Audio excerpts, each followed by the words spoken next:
I've just received confirmation from 3 independent observatories that something we've been tracking for months has done the impossible. And I'm not sure we're ready for what comes next. Before we begin, I need you to do something for me. Comment your city name below and tell me, have you noticed anything unusual in the night sky recently? Strange lights, patterns you can't explain, silences where there should be sound? NASA and several international agencies are quietly compiling reports, and your observation may be more important than you realize. What I'm about to share with you may fundamentally change the way you see humanity's place in the universe. I am a theoretical physicist. I have spent my entire career exploring the boundaries of what we know: quantum mechanics, string theory, the mathematics that govern the cosmos itself. I've stood before the equations that describe black holes, dark matter, the birth and death of stars. I thought I had seen the universe's deepest mysteries written in the language of physics. But nothing in my decades of research prepared me for what happened 3 weeks ago when 3I Atlas, an interstellar object we've been monitoring since it entered our solar system, did something that defies every law we thought governed reality. It sent a signal, not into space, into the ocean. Let me take you back to the beginning. Astronomers detected an unusual object moving through our solar system at an extraordinary velocity. We designated it 3 Atlas, the third interstellar object ever confirmed to visit us from beyond. The first was Oumuamua, that strange cigar-shaped visitor that accelerated in ways we still can't fully explain. The second was Borisov, a comet that at least behaved like something we recognized. But 3. Atlas was different from the moment we saw it. Its trajectory was wrong, not just unusual, wrong. It moved with precision, making micro corrections that natural objects simply don't make. Small adjustments, barely detectable, but there, as if it were being guided, as if it were looking for something. We tracked it for months. The scientific community was buzzing with speculation, but publicly we remained cautious. We've learned to be careful with extraordinary claims. The data was sent to NASA, the European Space Agency, observatories in China, Russia, Japan. Everyone was watching. And then 17 days ago, as 3I Atlas passed, within 0.4 astronomical units of Earth, roughly 40 million kilometers, it slowed down. Let me be clear about what I mean by slowed down. Interstellar objects don't slow down near planets unless they're being captured by gravity, and our gravitational field is nowhere near strong enough to affect something moving at that velocity. But 3I Atlas decelerated by nearly 8% over the course of 14 hours. The energy required to accomplish that kind of maneuver without visible propulsion is staggering. We're talking about technology that makes our most advanced spacecraft look like stone tools. And then it rotated 42 degrees on its axis, orienting one specific surface toward Earth, toward the Pacific Ocean to be precise. That's when the deep sea monitoring stations picked up the signal. I need you to understand something about the ocean floor. We know more about the surface of Mars than we do about the deepest parts of our own seas.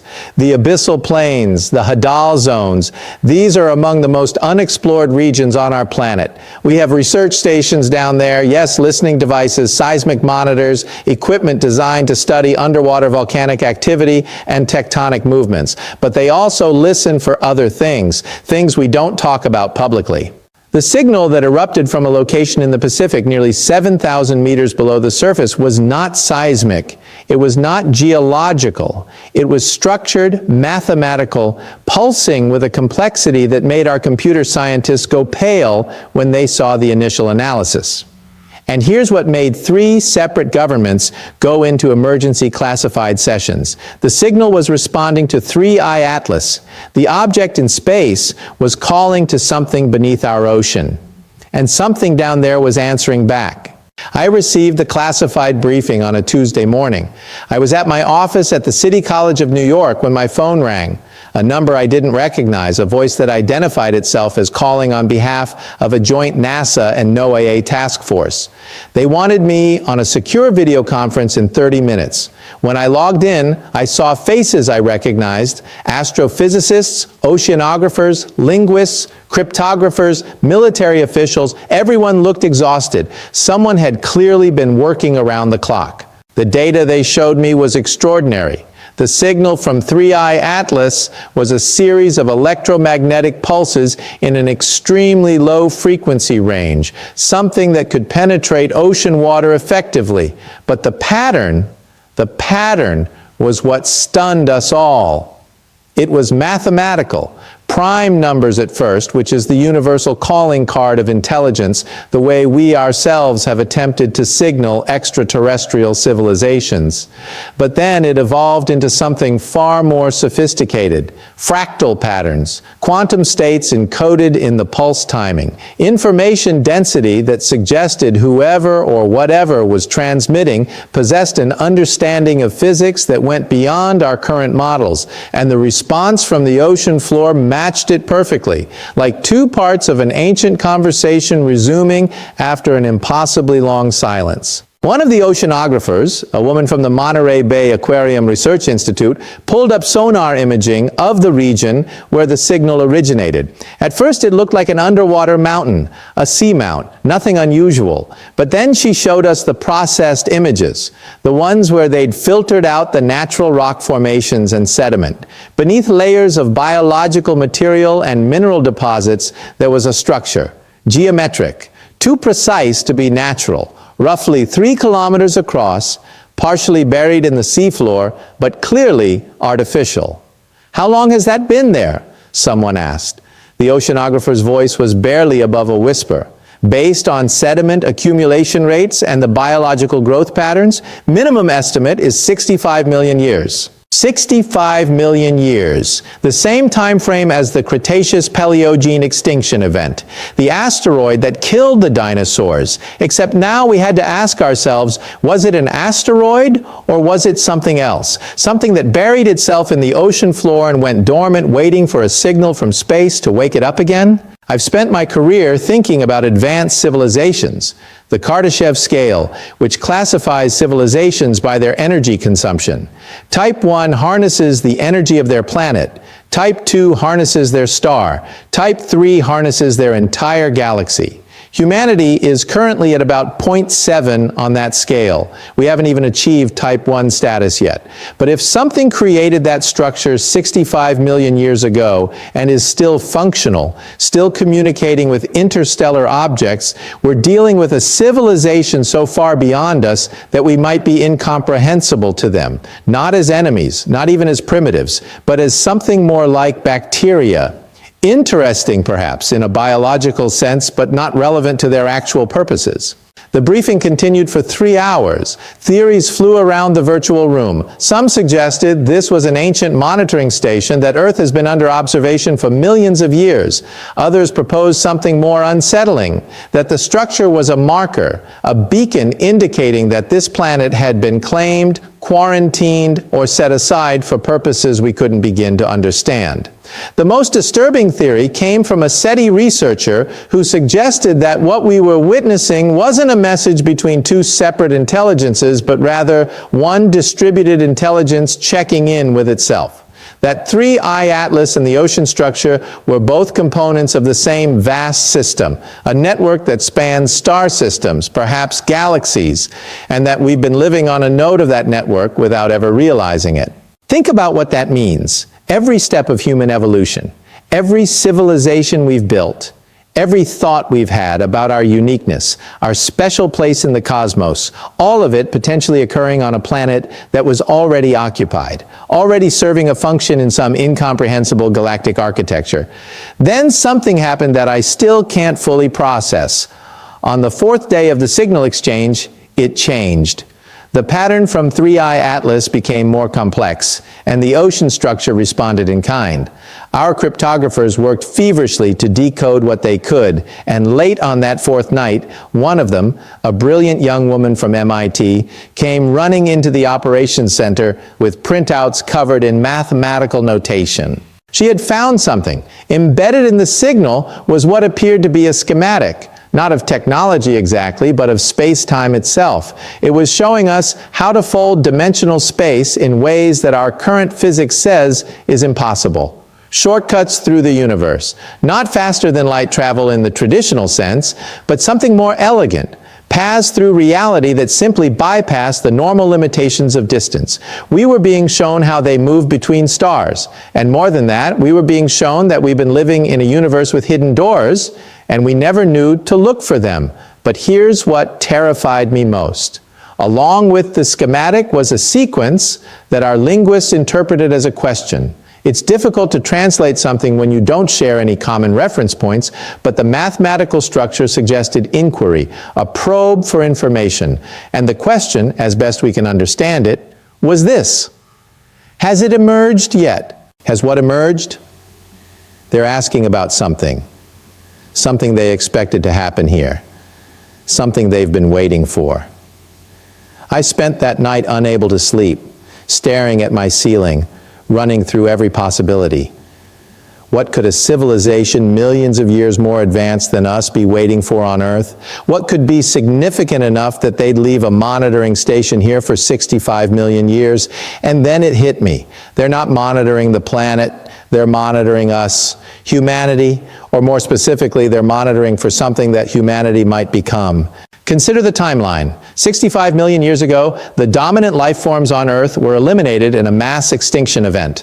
The structure appeared at that exact moment. In the aftermath, mammals rose to dominance. Primates evolved. Eventually, impossibly recently in geological terms, we emerged, Homo sapiens. A species that went from stone tools to quantum computers in the blink of an eye, cosmically speaking. A species that developed consciousness, self-awareness, technology, art, science, philosophy, all within a few tens of thousands of years. What if that wasn't natural? What if the structure didn't just observe evolution?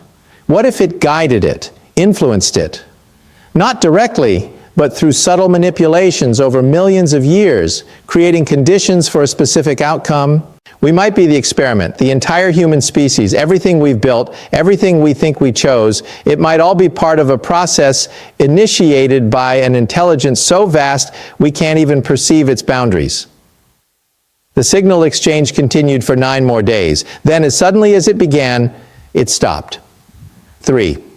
Atlas adjusted its trajectory and continued on its path out of our solar system, accelerating in that impossible way, leaving our instruments behind, returning to whatever deep space mission it's been conducting for eons. The ocean structure went silent. Our monitoring equipment still shows it's there, still functional, but dormant again, waiting. The task force has been disbanded officially.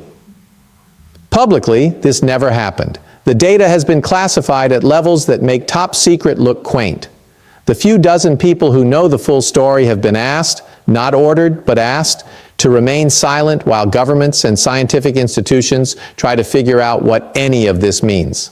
I've spent the last week in meetings with people far above my clearance level, discussing implications that range from the theological to the existential. But here's what I can't stop thinking about. That question, has it emerged yet? Suggests they're waiting for something specific, a threshold, a transition, a moment when whatever they seeded or guided or manipulated finally reaches the state they've been expecting. What if that moment is now? What if humanity, in our current state of rapid technological advancement, our development of artificial intelligence, our tentative steps toward becoming a spacefaring species, our growing understanding of quantum mechanics and consciousness itself, what if we're approaching the emergence they've been waiting for? And what happens when we cross that threshold? Does the galaxy welcome us, quarantine us, harvest us, judge us? I look at the night sky differently now. I think about those hidden doors in space-time, those pathways between stars. I think about networks of intelligence spread across distances we can barely measure, operating on timescales that make our entire civilization a momentary flicker. I think about that structure sitting on the ocean floor, silent now but listening always, reporting back to something we can't even begin to comprehend.